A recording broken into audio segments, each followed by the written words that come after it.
we can also host webinars and meetings using our mobile device.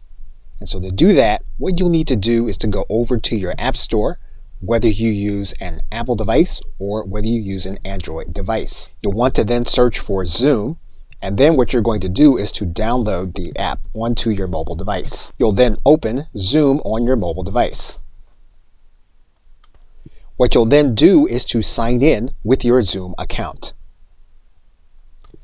You'll then determine whether you want to have notifications sent to you.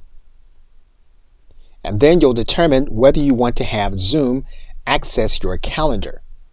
Now what we're going to do is we are going to allow Zoom to access our calendar because we want to be able to use our mobile device to schedule meetings. So for this, we're going to click OK. And in this case, for the sake of this video, we are not going to allow Zoom to use Siri. And since this is particular to an Apple product, we are not going to sign in with our Touch ID. Now what we are going to do is we're going to click New Meeting. And then we're going to click Start a Meeting. Now for the sake of this video, we are not going to allow Zoom to access our camera, but we could for the sake of the video if we needed to be the centerpiece of our presentation.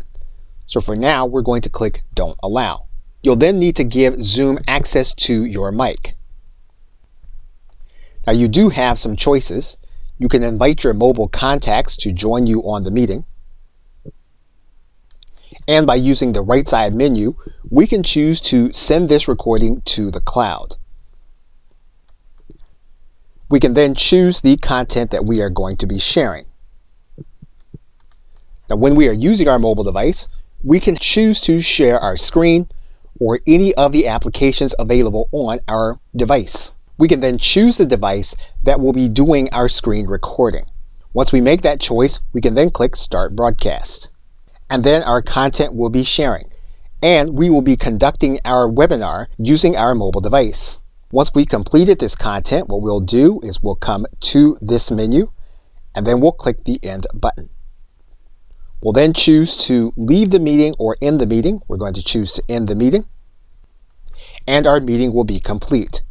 Now there are some settings that we'll want to take note of, and you'll find them in the settings area. And you're going to want to individualize your experience based on how you want to conduct your mobile meetings. Okay, so with that, thanks, and I will see you in another video.